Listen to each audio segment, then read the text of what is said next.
নমস্কাৰ বন্ধুসকল, আপোনালোক সকলোকে মোৰ স্বাস্থ্য ৰক্ষাৰ চেনেলটোলৈ স্বাগতম জনাইছোঁ।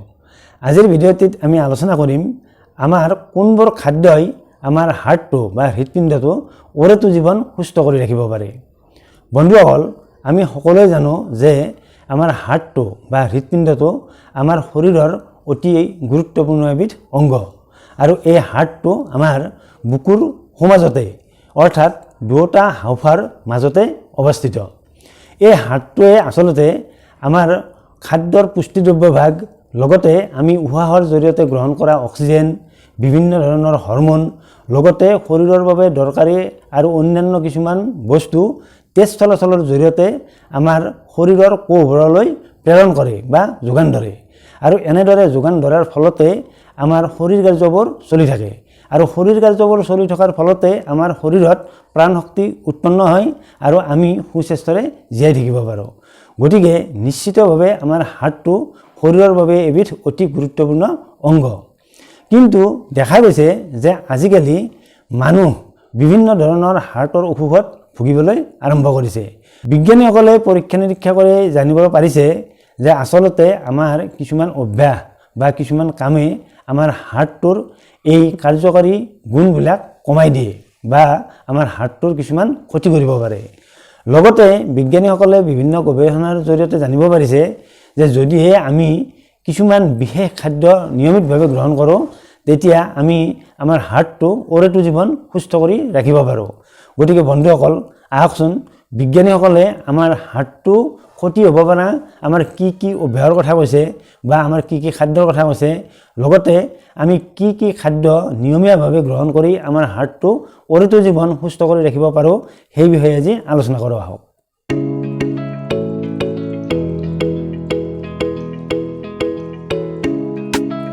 চিকিৎসা বিজ্ঞানীসকলৰ মতে আমাৰ হাৰ্টটোৰ বা হৃদপিণ্ডটোৰ ক্ষতি কৰিব পৰা খাদ্যবস্তুবোৰৰ ভিতৰত হৈছে 1 নম্বৰতে হৈছে ৰিফাইন কাৰ্বহাইড্ৰেট আৰু 2 নম্বৰতে হৈছে ৰেড মিট বা বেছি চৰ্বিযুক্ত মাংসবোৰ। গতিকে আমি যদি এই ৰিফাইন কাৰ্বহাইড্ৰেট আমি খোৱাত কিছু ৰেষ্ট্ৰিকশ্যন মানি চলোঁ বা আমি যিমানখিনি খাওঁ তাৰ যদি আমি কমাই খাওঁ, তেতিয়া নিশ্চয় আমাৰ হাৰ্টৰ বিভিন্ন সমস্যাৰ ৰিস্কো কমি আহিব। ঠিক তেনেদৰে বেছি চৰ্বিযুক্ত মাংসবোৰ, বিশেষকৈ ৰেড মিটবোৰ আমি যদি খুব কমাই খাওঁ, তেতিয়া আমাৰ নিশ্চয় হাৰ্টৰ বিভিন্ন সমস্যাৰ ৰিস্কবোৰ কমি আহিব। ঠিক তেনেদৰে আমাৰ কিছুমান অভ্যাসেও আমাৰ হৃদপিণ্ডটো ক্ষতি কৰাৰ কথা কৈছে। ইয়াৰ ভিতৰত হৈছে স্মকিং কৰাটো। আচলতে স্মকিং কৰিলে হৃদপিণ্ডটো যথেষ্ট পৰিমাণে ক্ষতিগ্ৰস্ত হৈ পৰে। সেইবাবে যিসকল মানুহে হৃদপিণ্ডৰ অসুখত ভুগি আছে বা হৃদপিণ্ডৰ অসুখ নহ'বলৈ হ'লে স্মকিং কৰাটো সমূলি বন্ধ কৰাটো উচিত। ঠিক তেনেদৰে আন কিছুমান আমাৰ অভ্যাস হৈছে আমি বেছিকৈ আৰামী জীৱন কটোৱাটো। বেছিকৈ আৰামী জীৱন কটালে মানুহৰ শৰীৰত চৰ্বি জমা হয় আৰু এনেদৰে চৰ্বি জমা হোৱাৰ ফলতে মানুহৰ হাৰ্টৰ বিভিন্ন সমস্যাই দেখা দিব পাৰে। গতিকে আমি আচলতে যিমান পাৰি সিমান আমাৰ শৰীৰত অতিৰিক্ত চৰ্বি জমা হ'ব কেতিয়াও দিব নোৱাৰে আৰু অতিৰিক্ত চৰ্বি জমা নিদিবলৈ হ'লে আমি সদায় এক্সাৰচাইজ বা আমি পৰিশ্ৰম নিয়মীয়াভাৱে কৰি থাকিব লাগে। গতিকে আমি এনেকুৱা ধৰণৰ যদি খাদ্য লগতে আমি পৰিশ্ৰম কৰোঁ নিয়মিতভাৱে, তেতিয়া নিশ্চয় আমাৰ হাৰ্টৰ কোনো সমস্যা হ'ব নোৱাৰে বা হাৰ্টৰ সমস্যাবোৰৰ ৰিস্কবোৰ কমি আহিব। ঠিক তেনেদৰে চিকিৎসা বিজ্ঞানীসকলৰ মতে যদিহে আমি অযথা টেনশ্যনত আক্ৰান্ত হৈ থাকোঁ বা আমি ষ্ট্ৰেছ লৈ থাকোঁ, তেতিয়াও আমাৰ হৃদপিণ্ডৰ বিভিন্ন ধৰণৰ ক্ষতি হ'ব পাৰে, যাৰ বাবে আমাৰ হাৰ্টৰ বিভিন্ন সমস্যাই দেখা দিয়ে। গতিকে মানুহে কোনো দিনেই অযথা টেনশ্যন বা ষ্ট্ৰেছত আক্ৰান্ত হোৱাৰ কোনো প্ৰয়োজন নাথাকে। গতিকে বন্ধুসকল, আমি হাৰ্টৰ ক্ষতি হ'ব পৰা খাদ্য আৰু অভ্যাসৰ বিষয়ে জানিলোঁ। এতিয়া আমি আলোচনা কৰিম আমাৰ কোনবোৰ খাদ্যই আমাৰ হাৰ্টটো অৰেটো জীৱন সুস্থ কৰি ৰাখিব পাৰে। চিকিৎসা বিজ্ঞানীসকলে এনে খাদ্যৰ ওপৰত বিভিন্ন ধৰণৰ পৰীক্ষা নিৰীক্ষাৰ জৰিয়তে বহুতো খাদ্য আমি হাৰ্টৰ সুস্বাস্থ্যৰ বাবে গ্ৰহণ কৰিব পাৰোঁ বুলি কৈছে। তথাপিও আমি আজি বিশেষভাৱে 10 বিধ খাদ্যৰ কথা আলোচনা কৰিম আৰু এই 10 বিধ খাদ্যক আমাৰ হৃদবান্ধৱ বুলি কোৱা হৈছে। গতিকে বন্ধুসকল, আহকচোন আমি আমাৰ এই হৃদবান্ধৱ খাদ্য কোনবোৰ তাক আমি আজি আলোচনা কৰিম। ইয়াৰে ভিতৰত কোৱা হৈছে হৃদবান্ধৱ খাদ্যৰ ভিতৰত 1 নম্বৰতে ধৰা হৈছে বাদাম। আৰু বাদামৰো বিভিন্ন ধৰণৰ বাদাম আছে আৰু সেই বাদামবোৰৰ ভিতৰত আখৰোট আৰু কাঠবাদামক প্ৰথম স্থান দিয়া হৈছে। গতিকে যদি নিয়মিতভাৱে এই আখৰোট বা কাঠবাদাম খোৱা হয় তেতিয়া এই কাঠবাদাম বা আখৰোটত থকা উপাদান কিছুমানে আমাৰ হাৰ্টৰ মাংসপেশীবোৰ সুস্থ কৰি ৰখাত সহায় কৰে। আচলতে বাদামত ওমেগা 3 ফেটি এচিড যথেষ্ট পৰিমাণে পোৱা যায় আৰু ভিটামিন ই যথেষ্ট পৰিমাণে পোৱা যায়। গতিকে এই ওমেগা 3 ফেটি এচিড আৰু ভিটামিন ইয়ে হাৰ্টৰ মাংসপেশীবোৰ সবল কৰি ৰখাত যথেষ্ট সহায় কৰে। সেইবাবে আমি হাৰ্টটো সুস্থ হৈ ৰাখিবলৈ হ'লে নিয়মিতভাৱে বাদাম খাব লাগে। আচলতে এই কাঠবাদাম খোৱাৰ নিয়মটো হৈছে ৰাতি শুৱাৰ সময়ত 5টা বা 6টা কাঠবাদাম পানীত তিয়াই থ'ব লাগে আৰু সেই পানীত তিয়াই থোৱা বাদামকেইটা ৰাতিপুৱা বাকলি গুচাই খাব লাগে। গতিকে এনেদৰে যদি বাদাম নিয়মিতভাৱে খোৱা হয় তেতিয়া নিশ্চয়কৈ আমাৰ হাৰ্টৰ বিভিন্ন ধৰণৰ অসুখ প্ৰতিৰোধ কৰিব পৰা যাব বুলি চিকিৎসা বিজ্ঞানীসকলে মত প্ৰকাশ কৰিছে। আমাৰ হৃদপিণ্ডটো সুস্থ কৰি ৰাখিব পৰা দ্বিতীয়বিধ খাদ্যবস্তু হৈছে সেউজীয়া শাক পাচলিবোৰ। আচলতে সেউজীয়া শাক পাচলিবোৰত যথেষ্ট পৰিমাণে ফাইটোকেমিকেল থাকে, লগতে থাকে ওমেগা 3 ফেটি এচিড, লগতে থাকে ভিটামিন চি, ভিটামিন কে আৰু ইয়াৰ উপৰিও সেউজীয়া শাক পাচলিবোৰত থাকে ফলেট। গতিকে এই সকলোবোৰ উপাদানেই আচলতে আমাৰ হাৰ্টৰ মাংসপেশীবোৰ সুস্থ সবল কৰি ৰখাত সহায় কৰে। গতিকে আমি নিয়মিতভাৱে এই সেউজীয়া শাক পাচলিবোৰ খোৱাটো অত্যন্ত দৰকাৰী। অৱশ্যে আমি আঞ্জা হিচাপে যেতিয়া আমি সেউজীয়া শাক পাচলিবোৰ ৰান্ধি খাওঁ আমি ইয়াৰ উপৰিও সেউজীয়া শাক পাচলিবোৰৰ আমি যদি কেতিয়াবা ৰস উলিয়াই আমি সেই ৰসৰ লগত অলপ নেমু টেঙাৰ ৰস চেপি উলিয়াই খাওঁ তেতিয়াও এই সেউজীয়া শাক পাচলিবোৰে আমাৰ হাৰ্টৰ সুস্বাস্থ্য ধৰি ৰখাত ঔষধ হিচাপে কাম কৰে। গতিকে আমাৰ হাৰ্টৰ সুস্বাস্থ্য বজাই ৰাখিবলৈ হ'লে আমি আমাৰ খাদ্য তালিকাত নিয়মিতভাৱে এনে সেউজীয়া শাক পাচলিবোৰ যেনে পালেং, বন্ধাকবি, লাই শাক ইত্যাদি শাকবোৰ ৰাখিব লাগে। তেতিয়া নিশ্চিতভাৱে আমাৰ হাৰ্টটো অতি সবল আৰু সুস্থ হৈ থাকিব। আমাৰ হাৰ্টটো সুস্থ সবল কৰি ৰাখিব পৰা তৃতীয়বিধ খাদ্যবস্তু হৈছে ফল। ফলত আচলতে আমাৰ হাৰ্টৰ সুস্বাস্থ্যৰ বাবে বিভিন্ন ধৰণৰ উপাদান থাকে। এই উপাদানবোৰৰ ভিতৰত হৈছে ফাইটোকেমিকেল, ভিটামিন চি, এণ্টিঅক্সিডেণ্ট, লগতে থাকে এনজাইম আৰু বিভিন্ন ধৰণৰ মিনাৰেল। এই উপাদানবোৰে আচলতে আমাৰ হাৰ্টৰ মাংসপেশীবোৰ সুস্থ আৰু সবল কৰি ৰাখে, যাৰ বাবে আমাৰ হাৰ্টৰ বিভিন্ন ধৰণৰ অসুখবোৰ আমাৰ প্ৰিভেনশ্যন হৈ থাকে। সেইবাবে আমি নিয়মিতভাৱে ব্লেকবেৰী, ব্লুবেৰী, আপেল, কমলা, নাচপতি বা আমাৰ বিভিন্ন ধৰণৰ আমাৰ ফল মূলবোৰ, বতৰৰ ফল মূলবোৰ যেনে আমলখি, মধুৰিআম এইবোৰ আমি খাব লাগে। আৰু এই ফলবোৰ যদি আমি নিয়মিতভাৱে খাওঁ তেতিয়া আমাৰ নিশ্চিতভাৱে আমাৰ হাৰ্টখন সুস্থ আৰু সবল হৈ থকাত সহায় কৰে। আমাৰ হাৰ্টটো সুস্থ সবল কৰি ৰাখিব পৰা চতুৰ্থবিধ খাদ্যবস্তু হৈছে হোল গ্ৰেইন। হোল গ্ৰেইন মানে হৈছে আচলতে কমপ্লেক্স কাৰ্বহাইড্ৰেট, যিবোৰ কাৰ্বহাইড্ৰেটত কমপ্লেক্স কাৰ্বহাইড্ৰেট বুলি কোৱা হয়। যেনে আমাৰ ৰঙা আটা, ৰঙা চাউল এইবোৰ হৈছে আমাৰ আচলতে কমপ্লেক্স কাৰ্বহাইড্ৰেট। আৰু যিবোৰ আমাৰ ৰিফাইন কাৰ্বহাইড্ৰেট যেনে বগা চাউল বা চেনি, বগা আটা, বগা ময়দা এইবোৰ হৈছে আচলতে আমাৰ ৰিফাইন কাৰ্বহাইড্ৰেট।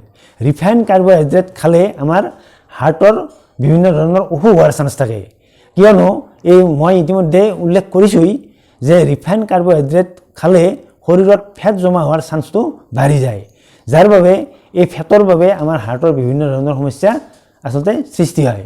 আৰু মানৱ সমাজত যেতিয়াৰ পৰা এই ৰিফাইন কাৰ্বহাইড্ৰেটৰ প্ৰচলনটো বেছি হৈছে বা ব্যৱহাৰ বেছি হৈছে তেতিয়াৰ পৰা মানুহৰ মাজত ডায়েবেটিছ বা হাৰ্টৰ বিভিন্ন ধৰণৰ সমস্যা বেছি হোৱা বুলি চিকিৎসা বিজ্ঞানীসকলে ইতিমধ্যে সদৰি কৰিছে। সেইবাবে আমি ৰিফাইন কাৰ্বহাইড্ৰেটৰ পৰিৱৰ্তে আমি কমপ্লেক্স কাৰ্বহাইড্ৰেট গ্ৰহণ কৰাত বেছি গুৰুত্ব দিব লাগে। আৰু কমপ্লেক্স কাৰ্বহাইড্ৰেট খালে আচলতে আমাৰ হাৰ্টটো সুস্থ সবল হৈ থকাত সহায় কৰে। আমাৰ হাৰ্টৰ সুস্বাস্থ্য ধৰি ৰাখিব পৰা পঞ্চমবিধ খাদ্যবস্তু হৈছে বিভিন্ন ধৰণৰ গুটি শস্যবোৰ, যেনে পামকিন চিড, চিয়া চিড, ৰাজমাহ, ফ্লেক্সিড আদি গুটিবোৰ। আচলতে এই গুটি শস্যবোৰত বিভিন্ন ধৰণৰ মিনাৰেল থাকে আৰু এই মিনাৰেবল হৈছে আচলতে আমাৰ হাৰ্টৰ মাংসপেশীবোৰ মজবুত কৰি ৰাখিব পৰা এবিধ উপাদান। গতিকে আমি যদি এই গুটি শস্যবোৰ বিশেষকৈ পামকিন সিড, ফ্লেক্স সিড, চিয়া সিড এইবোৰ নিয়মিতভাৱে খাওঁ, তেতিয়া ইয়াত থকা বিভিন্ন ধৰণৰ মিনাৰেলে আমাৰ হাৰ্টটো সুস্থ সবল কৰি ৰখাত সহায় কৰে। গতিকে হাৰ্টটো সুস্থ সবল কৰি ৰখা মানে আচলতে আমাৰ হাৰ্টৰ বিভিন্ন ধৰণৰ কামবোৰ আমাৰ ভাল হোৱা। গতিকে আমি হাৰ্টটো সুস্থ কৰি ৰাখিবলৈ হ'লে আমি এই বিভিন্ন ধৰণৰ গুটি শস্যবোৰ নিয়মিতভাৱে খোৱাত গুৰুত্ব দিব লাগে। হাৰ্টৰ বাবে উপকাৰী ষষ্ঠবিধ খাদ্য হৈছে তেলযুক্ত মাছবোৰ। আচলতে তেলযুক্ত মাছবোৰত ওমেগা 3 ফেটি এচিড থাকে আৰু ওমেগা 3 ফেটি এচিড হৈছে আমাৰ হাৰ্টৰ সুস্বাস্থ্যৰ বাবে এবিধ অতি দৰকাৰী উপাদান। গতিকে আমি যদি তেলযুক্ত মাছবোৰ নিয়মিতভাৱে খাওঁ, অন্ততঃ আমি সপ্তাহত যদি দুদিনকৈ খাওঁ, তেতিয়া এই ওমেগা 3 ফেটি এচিড আমি নিয়মিতভাৱে আহৰণ কৰিব পাৰোঁ।